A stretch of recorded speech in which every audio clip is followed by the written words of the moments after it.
Nice buns, soft, fluffy, and ultra-low net carbs. Discover Hero Bread, the delicious ultra-low net carb bread with incredible taste and texture. Hero Bread has 0 grams of sugar and is under 100 calories per serving. Plus, high in fiber with 5 to 10 grams of protein per serving. Available on Amazon.com, Walmart.com, and at hero.co. That's HERO.co. Delicious, ultra-low net carb Hero Bread, buns and tortillas. Soft and fluffy, high in fiber, and with 0 grams of sugar, up to 10 grams of protein, coming in at under 100 calories. Order today at hero.co and use the code AH10 to get 10% off your first purchase. That's AH10 at hero.co. HERO.co. Order from hero.co now and get 10% off your first purchase with promo code AH10. That's 10% off with code AH10. HERO.co.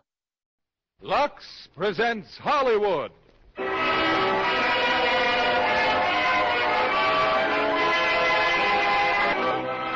Lever Brothers Company, the makers of Lux Flakes, bring you the Lux Radio Theater, starring Paul Douglas and Linda Darnell in Letter to Three Wives. Ladies and gentlemen, your producer, Mr. William Keighley.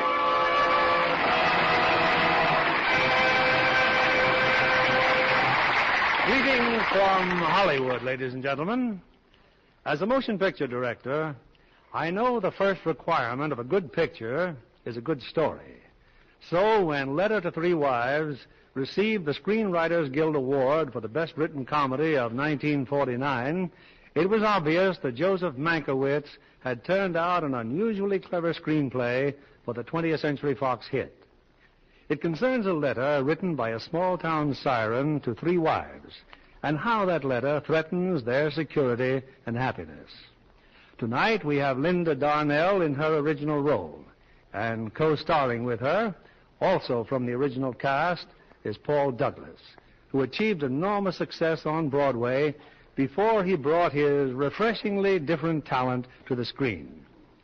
We know you'll welcome Letter to Three Wives, just as we have welcomed letters from thousands of wives about Lux Flakes. We're very grateful for these letters because they tell us exactly why you like our product. And with Lux Flakes, that isn't hard, is it? The curtain rises on Sol Siegel's production, Letter to Three Wives, starring Paul Douglas as Porter and Linda Darnell as LeMay.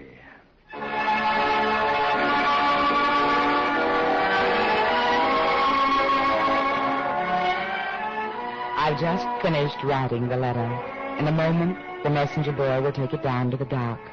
He'll deliver it to my 3 dearest friends, Deborah and young on a good excursion boat. And tonight, after the excursion, they'll all be together again. The first dinner dance of the season at the country club. I'm Mrs. Ross, Addie Ross. But this isn't my story, not exactly. It's the story of my 3 dearest friends. Let's start with Deborah, shall we? Mrs. Brad Bishop. I've known Brad a long, long time. It was Brad who gave me my first black eye and my first kiss. When Brad came home from the war, he brought a wife with him, Deborah.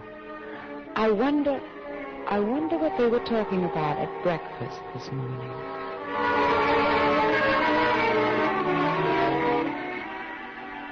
Brad, is that your bag out in the hall?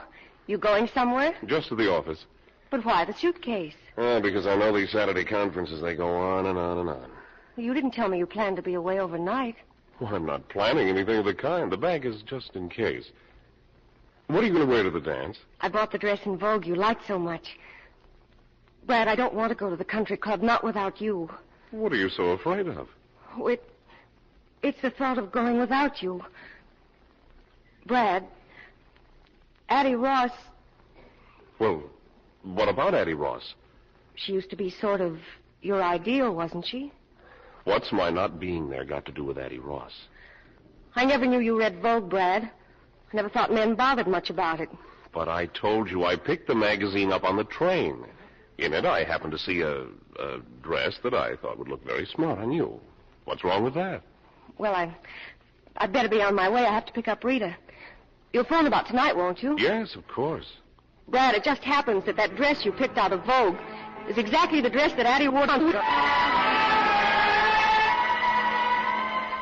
Oh, Deborah won't stay mad at him long. She's too much in love with Brad. Women are so silly. Right now, she's in front of Rita's house. Rita and George Phipps. Morning, George. Where's Rita? Oh, she's coming. On behalf of the underprivileged children of this town, I'd like to thank you overprivileged ladies for sharing your excess privileges with us. George, there's something different about you today. Something odd-looking. Oh, just that usual two-headed school teacher look. But there's no school on Saturday, and you're all dressed up. This? Oh, just my little old blue serge. First Saturday of the trout season, too. Brad says you never Just miss... so happens I have something better to do. Debbie, darling, we'll just have to stop by at the station. I've just got to get my script off on the 8:42. Do you mind? We'd better hurry, Rita. Bye, George. Bye, Debbie. What's George being so mysterious about? I wouldn't know. It seems we're not talking. Oh, I'm sorry. Well, it's just one of those things. Was he acting strangely? Oh, only his not going fishing and all dressed up. Well, so he is. His blue suit. And on Saturday, of all things. Oh, do you mind if I turn on the radio? It still isn't working. It's just as well. Save myself listening to the murder of my little brainchild. Rita, why on earth do you do it? 5 radio programs a week, up until dawn, almost every night writing them. Why? Because each week in return, I receive 200 pieces of what Addie Ross calls the most restful shade of green in the world. Addie again. Why is it that sooner or later we always wind up talking about Addie Ross? I wonder if she knows how much we do talk about her. What we say. And how we feel about her. Well, now you've met Deborah and Rita. What about Laura May? Laura May's already at the dock. She's been waiting for her friends to arrive. Sorry we're late, Laura May. Rita had to... Anyone there you know? Just a husband of hers running like mad to catch the train. Well, where's Addie? Isn't she here yet? Addie Ross left town this morning. Left town? What are you talking about? She's left for good. But why? What happened? It must have been very sudden. Laura May, for heaven's sake, tell us. Well, the doorman told me she subleased her apartment last week, and yesterday she sold her car. So much for your sudden decision. Well, if that isn't just like Addie. But why such a big secret? Oh, who knows why Addie does or doesn't do anything. Let's get on the boat. Wait a minute. Yes, young man. I got a message for the Mesdames Bishop, Hollingsway, and Phipps. From the dear departed, I'll bet. Addie's so tactful. She even puts us in alphabetical order. Open it up, Rita. No, let's wait. For what? Till we're back from the boat trip. Knowing Addie... I mean, why let her spoil our day? It's going to be tough enough taking care of 50 children. She won't spoil my day. Addie Ross never saw the day she could spoil my day. All right. Read it, then. Dearest Debbie, Laura May, and Rita, as you know by now, you'll have to carry on without me from here. It isn't easy to leave town, to tear myself away from you 3 dear, dear friends who have meant so much to me. And so I consider myself extremely lucky to be able to take with me a sort of memento, something to remind me always of my 3 dearest friends whom I want never to forget. You see, girls, I've run off with one of your husbands, Love Addie. Well, if that's her idea of a joke... She thinks she's kidding. If I ever catch up with that character, I'll tell her... Ladies, may I suggest? The captain seems to think, well, now he's getting rude about it. Who's getting rude? But either they get aboard this tub or we go without them. Well, it looks like Addie has crowned one of us Queen of the May. Come on, girls, let's take a boat ride.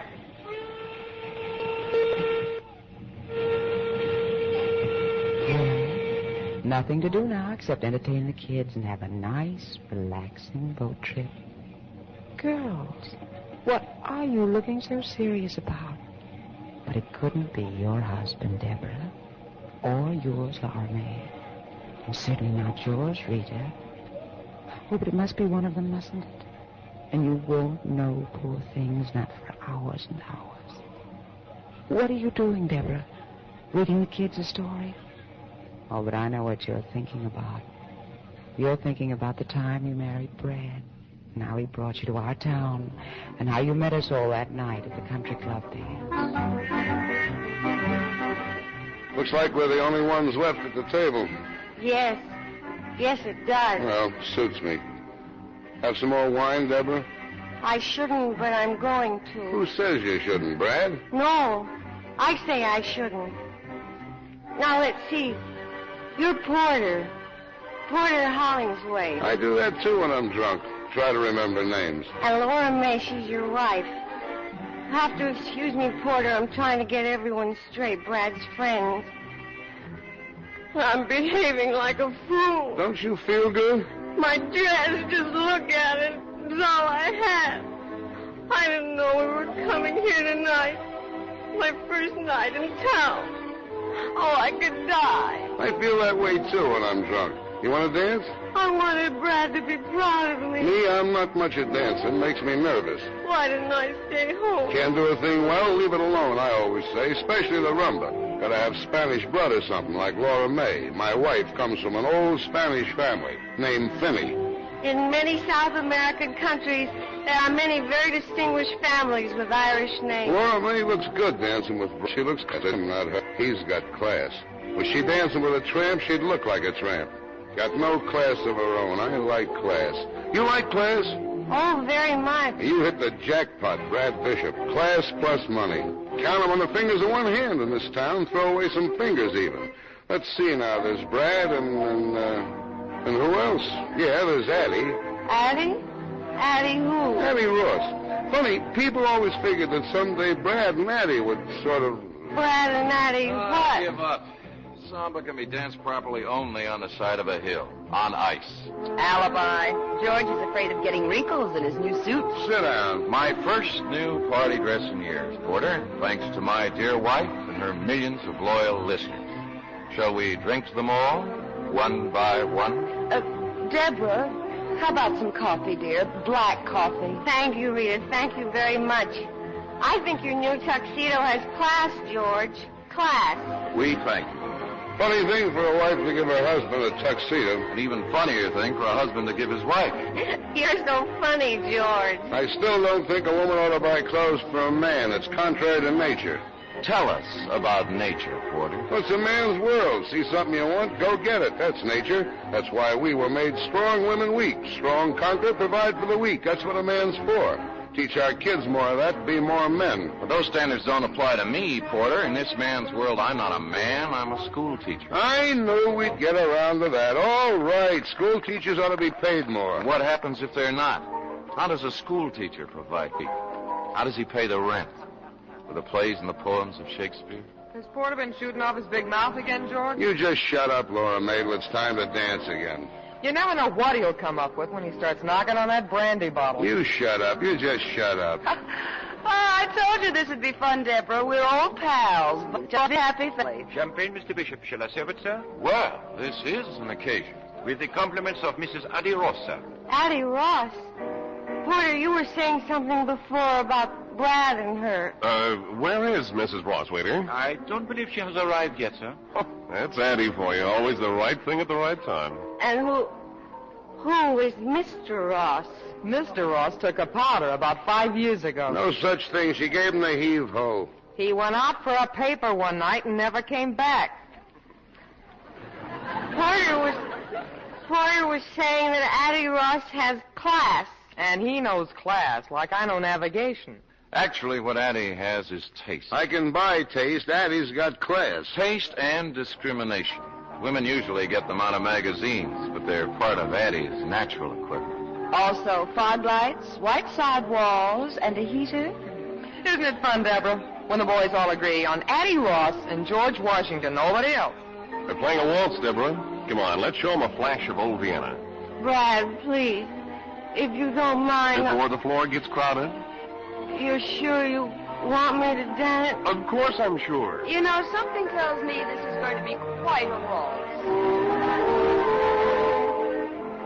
I arrived at the dance just as Deborah tripped over the seam of her dress and went sprawling. Or maybe it was that last glass of wine that tripped her. Anyway, it made quite a scene. Ruined my entrance completely.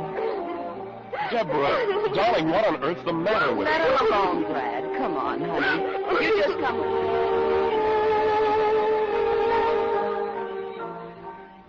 I can't out of room all night. Please take me home, Rita. Take me Now, home. look, you've got the idea that everybody's just waiting for you to come out. Maybe not, but Brad is. Because he's worried about you. He's ashamed of me. And I wanted so much to do right, like Addie Ross. The right thing at the right time. But all I did was humiliate him. What happened tonight could have happened to anyone. Now, just take my word for it and come on. There's Brad, out there on the terrace with someone. I told you he was worried. Oh. I see that Addie finally got here, too.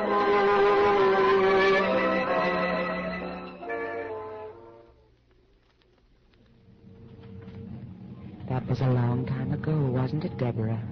That's when you first heard about me. And a little seed of suspicion took root.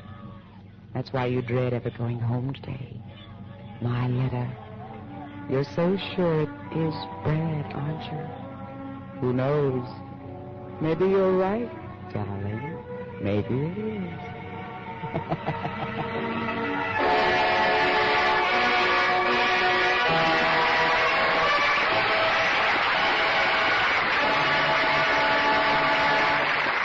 In a moment, our stars will return with Act Two of Letter to Three Wives. Here's our producer, Mr. Keeley.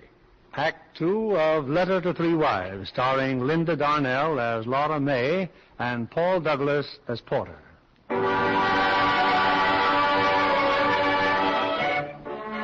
There's an excursion boat on the Hudson River. Aboard are three young, attractive wives who a couple of hours ago received a carefully timed letter from their dear friend, Addie Ross.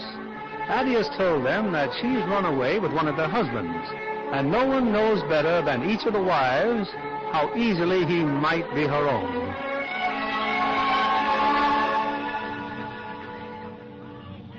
What's the matter, Debbie? The kids are down.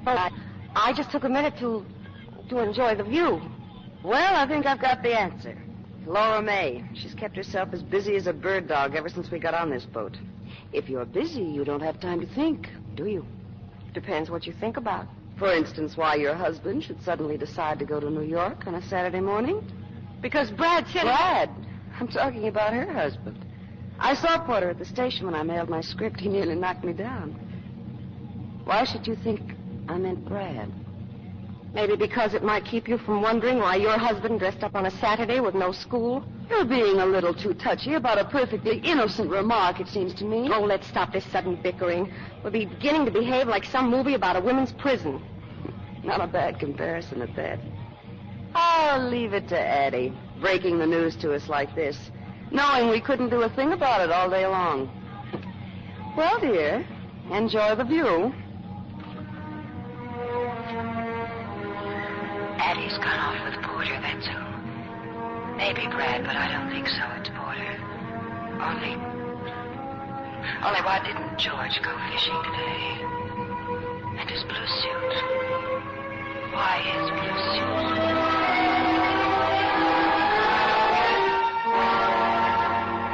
Yes, Rita. Why? Oh, but I don't have to tell you. You know you're to blame, don't you? You know how George feels about teaching school. You also know how he feels about your trying to earn money writing those radio scripts. Do you remember, Rita, the time you insisted upon having those radio people come to dinner? Mr. and Mrs. Manley. Remember, dear? Now, listen to me, Sadie. They're very important people, so let's get a couple of things straight. First, when you announce dinner... I know. I ain't supposed to say soup's on. Okay, dinner is served. All the people from the city are going to eat here. They happen to be in charge of a great many radio programs, including the one I write. You know what I like about your program? Even when I'm running the vacuum, I can understand it. Thank you so much. You brought a uniform, I hope. It's kind of corny, but I'll wear it if I gotta. Well, I'm back. Oh, did you get the liquor and cigarettes? Right here. Well, where's the scotch, George? I didn't buy any. Too expensive. But the Manleys are sure to want scotch. People in show business, well, you know what I mean. Those kind always drink scotch. I know what you mean, dear, but I wish you wouldn't say it in radio English. That kind, not those kind. There are men who say those kind, who earn $100,000 a year. There are men who say stick 'em up, who earn even more. I don't expect to do either. Nor are you expected to pay for the scotch. You're quite right. It's funny how it slips my mind now and then. Oh, don't be silly, darling. Rita, isn't all this a little pretentious? All right, so I'm out to impress the boss. What do I get for that, 30 years? I'm sorry. I'll call up the liquor store. They can send over some scotch, all right? George, just one thing, please. No jokes about radio. Oh, the time for joking about it is past. Radio has become a very serious problem now, like juvenile delinquency. That's just what I mean, cracks like that. Oh, here, this came for you, this package. For me? What is it? I haven't any idea. Oh, wait a minute, there's a card. For George on his birthday. If music be the fruit of love, play on. Addie Ross. Rita, look. Beethoven's String Quartet. George, your birthday. And I forgot all about it. Well, don't worry about it, darling. I'm not much for birthday. Oh, but you are. You're very much for birthday. Well, this time you had a lot on your mind. Even so. George. What a memory Addie's got. Almost a year since we talked about Beethoven. Leave it to Addie. When the company came, the Manleys and Porter and Laura May, George was playing the record album I'd sent him.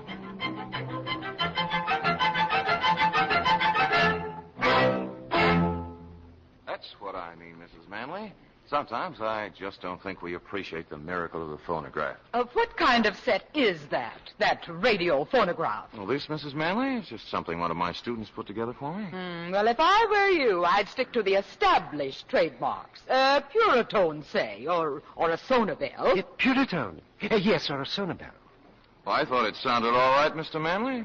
Didn't you, Porter? My set plays 24 records, different sizes. Mix them up any way you like. Radio gets china clear as a bell. Also television. Except there's no television to get. We're too far away. Only television set in town. Like playing tennis without a ball. What do you want me to do about it? Build your personal television station? You don't need a station. Just yell a little louder.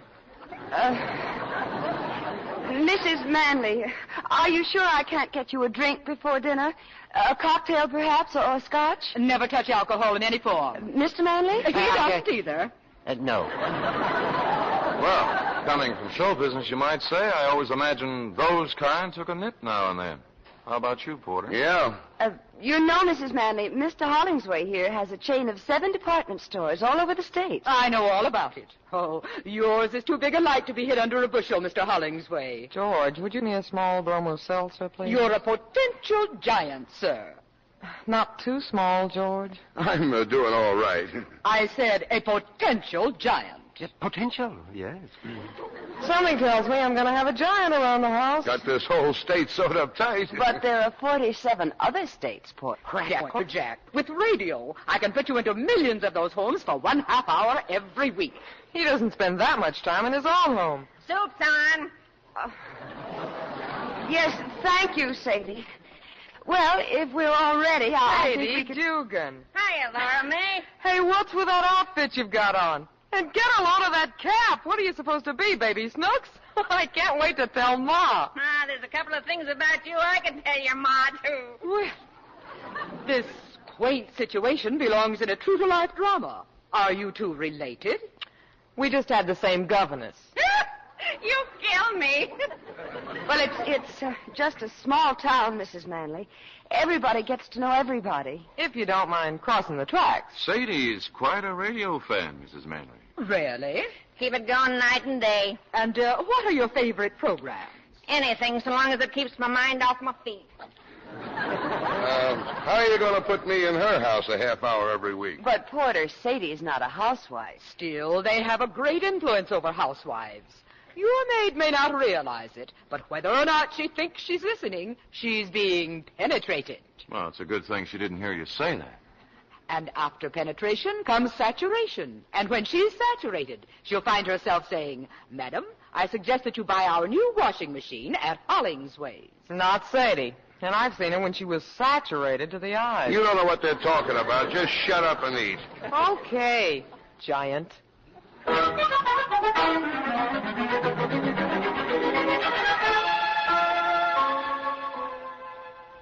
Well, Rita, it was quite an evening. I've never seen you in better form, George. Never. They asked my opinion of their radio programs. I said I'd rather not discuss the subject. They wouldn't let me alone. But it would have been so simple, something non-committal. Well, certainly she doesn't blame you for what I said. You're not too badly about it. And you had to correct her on even that. Bad, Mrs. Manley, not badly. Oh, Georgia, I had told Mrs. Manley so much about you. One of the editors is leaving their agency. There's a job open, $175 a week. And I told her... You told Mrs. Manley I might be interested in working for her? Now, George, please, listen to me. Come here. Sit down for a minute. Look, Rita, let's put aside my personal likes and dislikes. They're not important. I'm willing to admit that to a majority of my fellow citizens, I'm a slightly comic figure, an educated man. Well, nobody's asking you not to be. Think of the good you could do. Maybe raise the standard. And what's even worse than being an intellectual, I'm a school teacher. School teachers are not only comic, they're often cold and hungry in this richest land on earth. And thousands are quitting every year to take jobs that pay them a decent living. That is unhappily true. Then why not you? Because I can't think of myself doing anything else. What would happen, do you think, if we all quit? Who'd teach the kids? Who'd open their minds and hearts to the real glories of the human spirit, past and present? Who'd help them along to the future? And at that, I've been luckier than most. Even without what you earn, I've managed to keep our heads above water. It's quite a strain over a period of time with the water lapping at your chin. That's where you've been a great help. I'll admit it has upset my male ego from time to time. And your overdeveloped sense of taste and discrimination, which is apparently equaled only by that of Addie Ross. Let's try to keep Addie out. I am fed up with taste and discrimination. I'm fed up with your contempt for me and everything I try to do. You're talking nonsense. Oh, everything I say is nonsense. It's all this work. You're overtired. You do too much. And what do you suggest I stop doing? My moronic radio scripts, which pay most of your bills? Now, calm down. And what do I go back to? Washing, scrubbing, ironing, and a life of taste and discrimination? I'm fed up with Addie Ross. What's it all about, really? If music be the food of love, play on. Give me excess of it. Certain appetite sick, so die. From Twelfth Night by Mr. Shakespeare, which Addie and I played in high school. I thought it was a very clever note. And there was more to it than a childhood memory. Yes, there was. But we won't go into that. Right now, we're going to get a few things straightened out once and for all. Sit down. Yes, Professor. Sit down. Look, Rita, 7 years ago, I made the most perfect marriage ever devised by man, heaven, or radio. My wife was an independent, understanding woman. We thought the same thing about everything, from baseball to Beethoven. In those 7 years, I was never contemptuous of you. I was proud. But when that drooling pap began to change you, when your independence turned to fear, when I watched you snivel and grovel around those 2 walking commercials, I didn't like it. And I don't like it. I want my wife back, Rita. I want my wife again.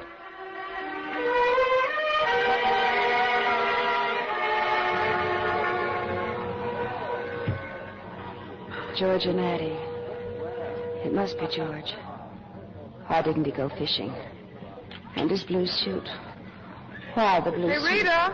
Rita, Debbie wants you. The kids want to play some games. Hmm? Oh, Incidentally, Laura May, did you know Porter was at the station this morning? Look, honey, why don't I just tell you what you want to know? I don't know whether Porter ran off with Addie or not. But get this. I don't care. Just as good as we are. No matter what you say. Worried? Why? I've got everything I want. But everything. Everything, Laura May? Oh, you come a long way, all right. You didn't live on the other side of the tracks. You lived on the tracks. Remember when you used to work in Porter's store? Remember your first date with him? You had it all worked out pretty carefully, didn't you, Laura May? Well, Ma, how do I look? Oh, hiya, Sadie. Hey, Laura May. Had a date with the boss, huh? Well, if I was you, I'd show more of what I got. Wear maybe something with beads. What I got don't need beads. What's your new job going to be?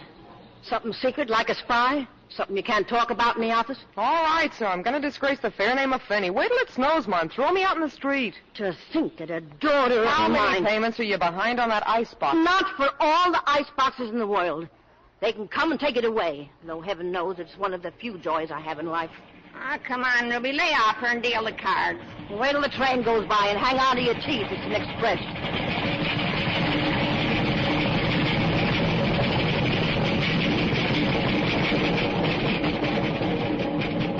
I'm not gonna take away your icebox, and I know exactly what I'm doing. Just remember you're my daughter and a decent girl. It's him. I guess so. You got everything? Where's your purse? Right there. Oh, he's out in front. Got a car block long. Well, what are you waiting for? Relax. He just blew his horn again. It ain't Gabriel, so relax. Laura May, what are you waiting for? That's what I was waiting for. The doorbell. Anybody wants me can come in and get me. This ain't a drive-in. Well, I never. Oh, good evening, Mr. Hollingsway. Good evening. Hi, Huh? Oh, I see Miss Dugan. I just didn't know my last name was Dugan. But I don't believe you know my mother, Mrs. Finney. Mother, this is Mr. Hollingsway. Pleased to meet you, I'm sure. How do you do? Won't you sit down? Well, I've got a table reserved for 7:30. Yes, you are late, aren't you? I won't be a minute. Just get my bag. But your bag's right over. It's a cold night out, ain't it? Well, not bad.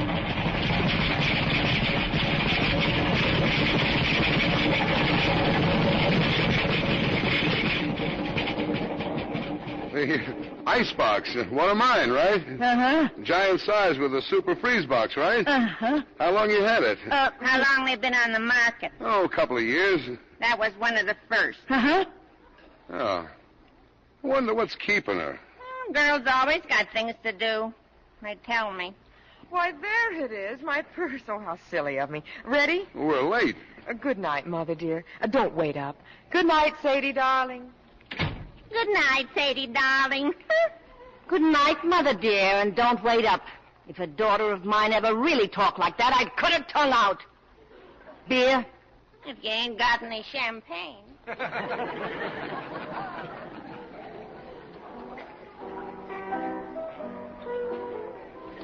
My, but this is a nice place, Mr. Hollingsway. I come here all the time. With other young ladies you want to talk to about new duties at the store? Let's not talk business.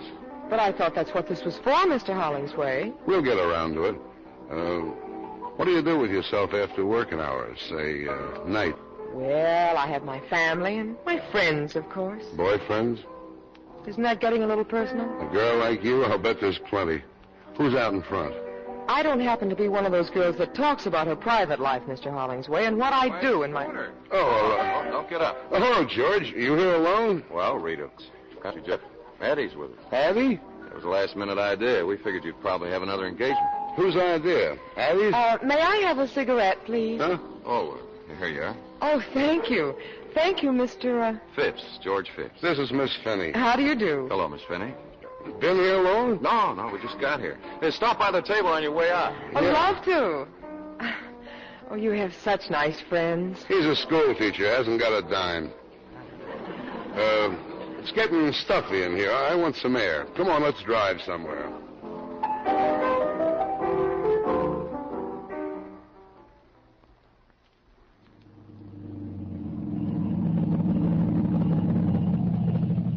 You're smoking. I thought you were out of cigarettes. Didn't you ask George for one back there? Did I? You're smart. Thanks. Plenty smart. Miss Lipke is leaving the store next week. Yeah. And you'll need a new assistant supervisor. Like flies around honey. Huh? You and your boyfriends. I thought we'd settle that. I want to talk about it some more. What makes you so interested in my boyfriends? What do you think? I've got very definite ideas. Like what? Well, there's never been anybody in particular. Nobody special. Plenty wanted to, I bet.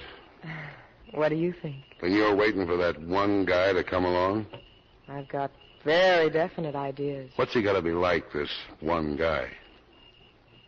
Someone who wants to marry me more than anything else in the world. You sure got wrong ideas about things.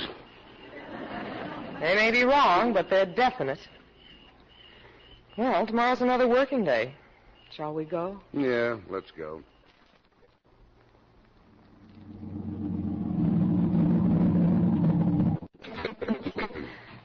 Look, I hope you don't mind my bringing it up again, but you do remember about Miss Lipke leaving, and what about tomorrow night? If you'd like. I'd like. 7:30.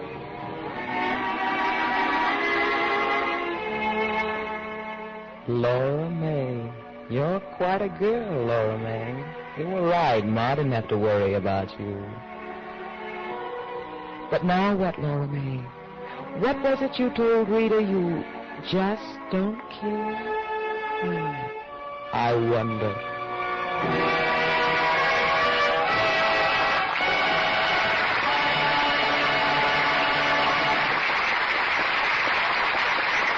We pause now for station identification. This is CBS, the Columbia Broadcasting System.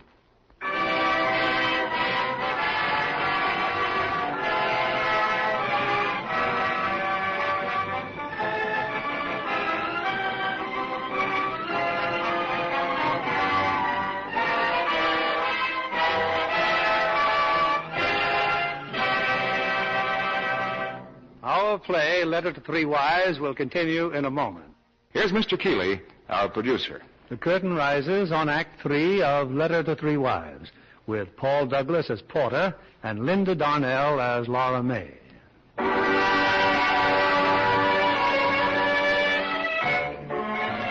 Deborah, Rita, and Laura May, their lives, the excursion boat is still far from home, and it'll be hours yet before one of them knows the awful truth, that it's her husband who's run away with Addie Ross. On your next date, you let Porter kiss you, didn't you, Laura May? Just one kiss. But you knew he'd be back tomorrow. He was. And on this date, he just happened to stop by his house. Oh, it's the most beautiful house I've ever seen. It's just about everything anybody'd want. You name it, I got it. You were married once, weren't you?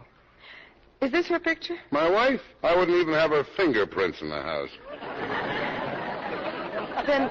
Then who's this? Well, somebody I know. I bet I can guess. Addie Ross. That's right. So that's what she looks like. Well, you can't tell from that, really. It's only a picture. She's beautiful, all right. She sort of looks like a queen, doesn't she? Like a queen ought to look. I imagine you must be very good friends. Well, I helped her with some investments. She gave me this picture last Christmas. Almost a year ago. Yeah, I just never bothered to put it away, I guess. Porter. You know how I feel about you. Look, I'm only human, you know. I'm not so sure you are. No? No. Thanks. You're smart. So you told me. I'm smart, too. I've been around. I'll bet. It's an old act. You're good at it, but you can't fool me. I know all the answers. Then answer this one. Why pick on me? I've been watching your work, Miss Finney, and I think you're ready for advancement. Let's have dinner and talk it over. There's a brand new act for you. It's got a beard a mile long. I didn't ask you out. You asked me. And why me? The woods are full of girls. Not like you. You can say it again, not like me. And they don't want what I want. All right. What do you want? Not a $4 a week raise. I don't want a new car, a fur coat, or a trip to Hawaii. Any 7 big doors, Mr. Hollingsway. Name it. I want to be in a silver frame on a piano. My own piano in my own house. You mean you want to get married?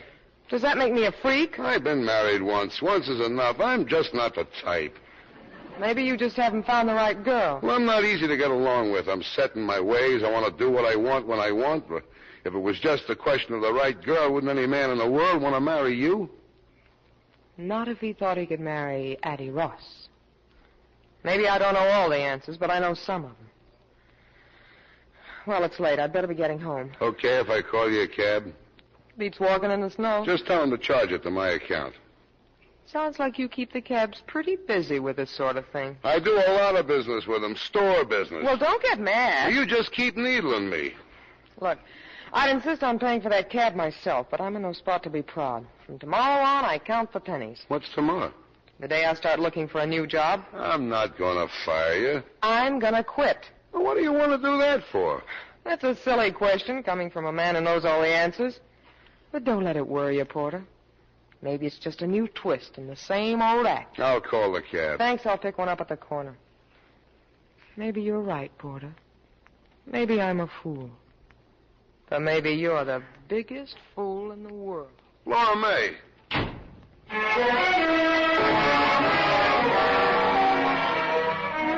Before you knew it, it was New Year's Eve. Your first New Year's Eve at home in a long, long time. Ma was going to a bingo party, and your sister Babe, naturally, had a date. Where's Sadie tonight, Ma? Isn't she picking you up? Sadie can't go to the bingo party. She's got a job serving up champagne for Mrs. Addie Ross and friends. Guess he'll be there, huh? Porter Hollingsway. Isn't it time you got dressed, Ma? Okay. It's me. Oh, hiya, Nick. Come on in. Is Babe ready yet? Unless she's beat her brains out with a powder puff. Sit down. Hey, Babe. Hey, how come you ain't dressed up? Oh, but I am. I'm going to a fancy dress ball. Yeah, as what? A queen. The Queen? A queen in a silver frame. I don't get it. I'll go see what's keeping Babe. I'll see who it is, will you, Nick? Yeah? Who are you? Oh, I'm just... Where's Miss Finney? She'll be out in a minute, Mr. Hollingsway. We met somewhere? I work in your shipping room. You waiting for Miss Finney? Yes, sir. What's your name? Nick Butler. We're just good friends, kind of, me and Miss Finney. Yeah. But I worked in your shipping room 3 years, Mr. Hollingsway. Oh, here they come, Babe. Spoon face, Oh, Mr. Hollingsway. This is my sister, Babe. My real name is Georgiana. Well, what do you say, Babe? Happy New Year, Mr. Hollingsway. I thought Baboon Face was waiting for you. He used to. I gave him to Babe. He goes with a dress. I came to take you to a party. Addie Ross's party? Yeah. She must need another waitress. I told her we had a date and not to expect me if you'd made other plans. Here, these are for you. Orchids, huh? Thanks. Put them on. I'm not going anywhere. You wouldn't want to let them die. I'll put them in the icebox. The orchids ain't paid for either. Laura May, I can't take it anymore. I thought we decided to leave it alone. It's worse not seeing you, knowing you're here. Maybe I ought to leave town. Wondering about you, who you're with, who you're kissing. Take it easy I now. can't sleep nights thinking about you. So what? What about the way I feel, my sleep? But then I'm not even human, am I? I'm just a great big... You know answers. I can't take it anymore. Well, what's the use, Porter? Tell Addie Ross it's the cook's night out, and I had to stay home with the icebox. Okay, Laura May, you win. I'll marry you. How about it? Thanks for nothing. Now, what kind of an answer is that? I don't know. I just felt like it, that's all. We'll do all right, kid. We're starting out where it takes most marriages years to get. Out in the open, no jokers. You'll see you've made a good deal, Laura May. Laura May, if you want me, honey, I'll be over to the Callahan. Happy New Year, Ma. We're gonna be married. Bingo!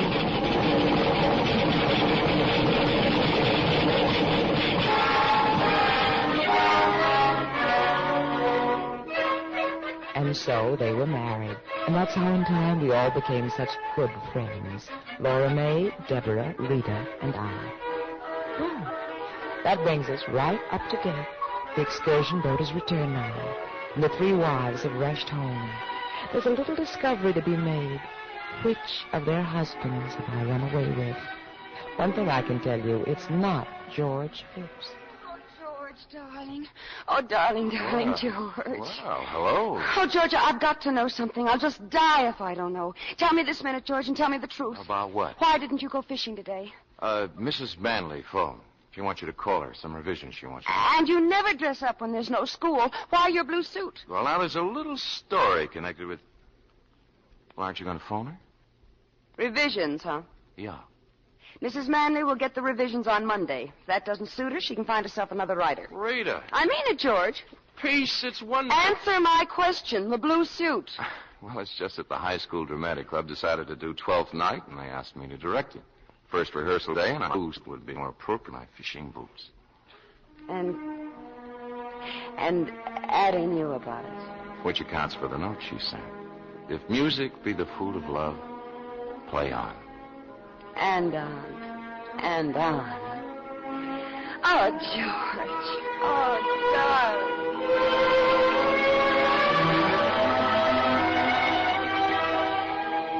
darling. Well, that clears up George, doesn't it? But what's Deborah found out? You know, Brad said he'd phoned. Oh, yes, madam. Mr. Bishop phoned a little after 4. He said he's very sorry, but he won't be home tonight. Won't be home. Won't be home. Brad won't be home. Mm-hmm. And now, Laura May. Ma's there with her. Ma's living with him now. $28 I lost today. Sadie's right. That racetrack's crooked. It isn't the track, Ma. It's the horses. They fix things up among themselves.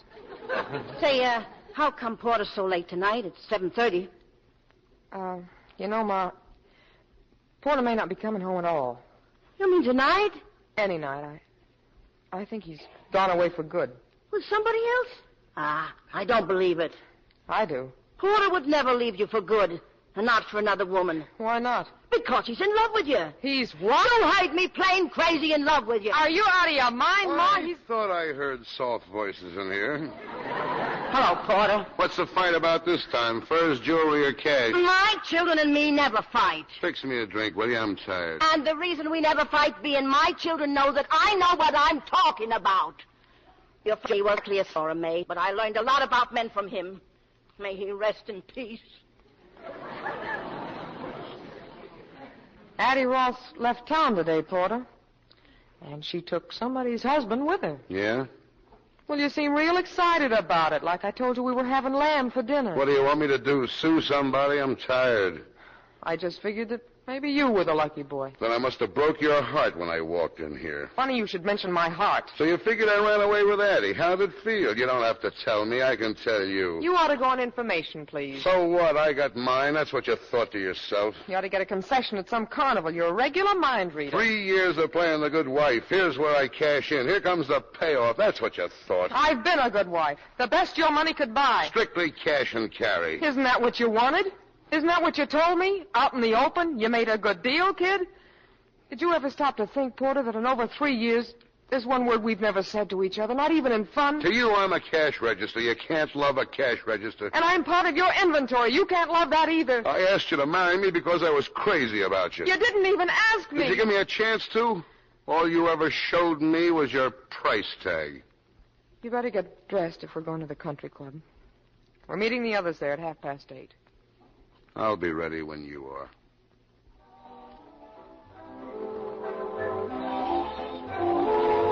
You know, Porter, this is a lot like my very first dance here. You and I, alone at the table. Yeah, but where's Brad? You don't know? No, what? Let's just say he's been detained, Porter. He didn't come home. You sure you don't want to drink? I'm sure. See that guy dancing with Laura May? A bookie. All the barber shops and saloons in town dancing with my wife. But he came over. He asked very politely. She'd dance with anybody. Well, she waited to see if he... Object of a pansy. Then you have no right to complain. Oh, I got no complaints. I'm Happy Joe from Kokomo. Greatest little wife in the world. Fine home, fine friends. Everybody loves me. Oh, why don't you stop acting like a spoiled baby? What are you sore about? You're so stupid. No, wait a minute, Debbie. Have you any idea how much Laura May's in love with you? No. How much? So much she's afraid to tell you. Afraid you'd laugh at her. Me? Laugh? She couldn't say it with a straight face, Laura May, in love with me. But it's all she can do to wait it out. Wait it out? Yeah, like an annuity till it matures, like a slot machine till it pays off. That's what she's waiting for. The chance to call it off, to collect. The end of the line. Fares, please. Oh, tell me about love and Laura May.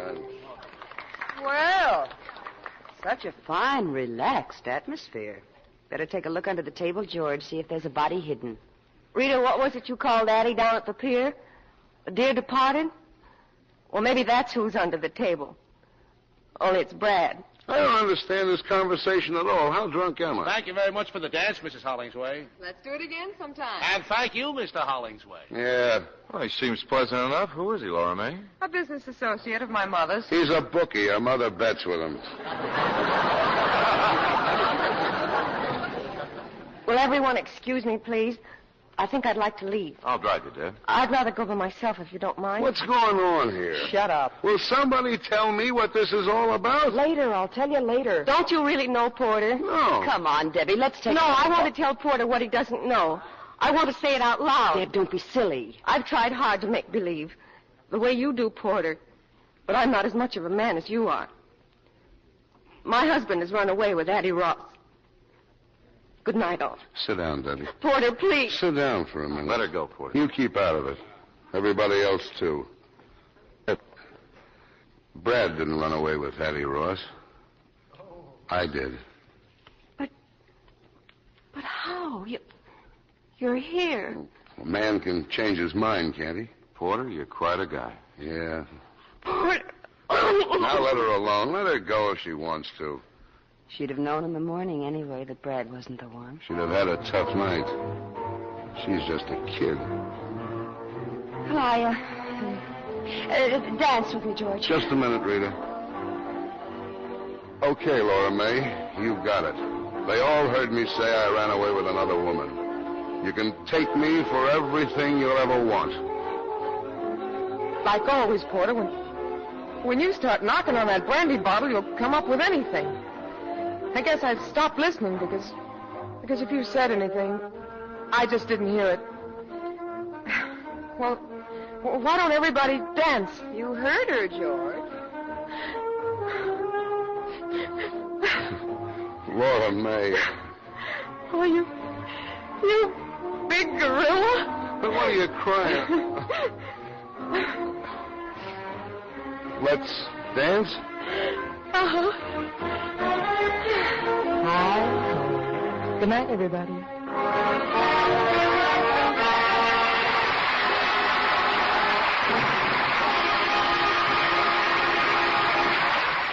Here's Mr. Keeley with our stars. The curtain falls on 3 endings for 3 wives. And here are tonight's stars coming down stage to add a postscript. Linda Darnell and Paul Douglas.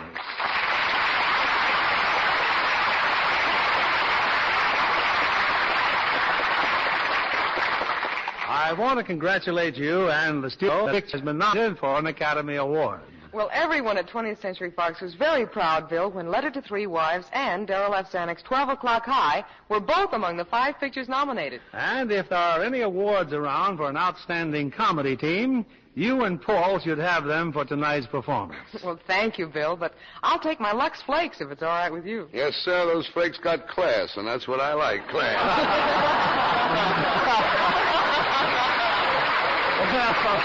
I'll see that you get some too, Paul. How are you getting along with art, Linda? Well, I've been working in oil. Everybody's got a well but me. And I've been doing a little sculpting, too. Paul, incidentally, sometime I'd like to do a head for you. Look, the one I'm wearing isn't much, but I've had it long. I'm attached to it, you know. Paul, I understand you've just completed a new picture on location. Where'd you make it? In New Orleans, Bill. And speaking of pictures, what do you have here next week? A very special attraction. With 2 stars we've had many requests for. First, one of our all-time favorites, Van Johnson. And co-starring the beautiful, glamorous Esther Williams. With them, we'll also have Virginia Gray. And I know you'll love them all in the gay Metro-Goldwyn-Mayer comedy hit, Easy to Wed. Well, that is something special, Bill. Good night, all. Good night, and hurry back.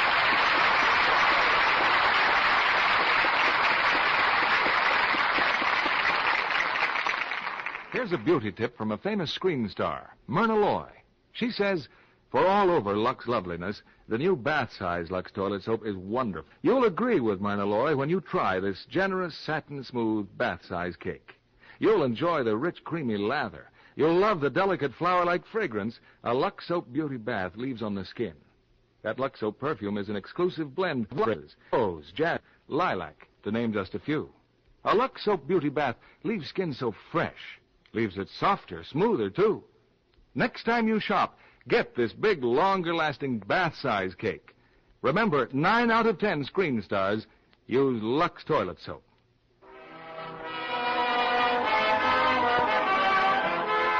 Lever Brothers Company, the makers of Lux Flakes, join me in inviting you to be with us again next Monday evening when the Lux Radio Theater presents Van Johnson and Esther Williams in Easy to Wed with Virginia Gray. This is William Keeley saying good night to you from Hollywood.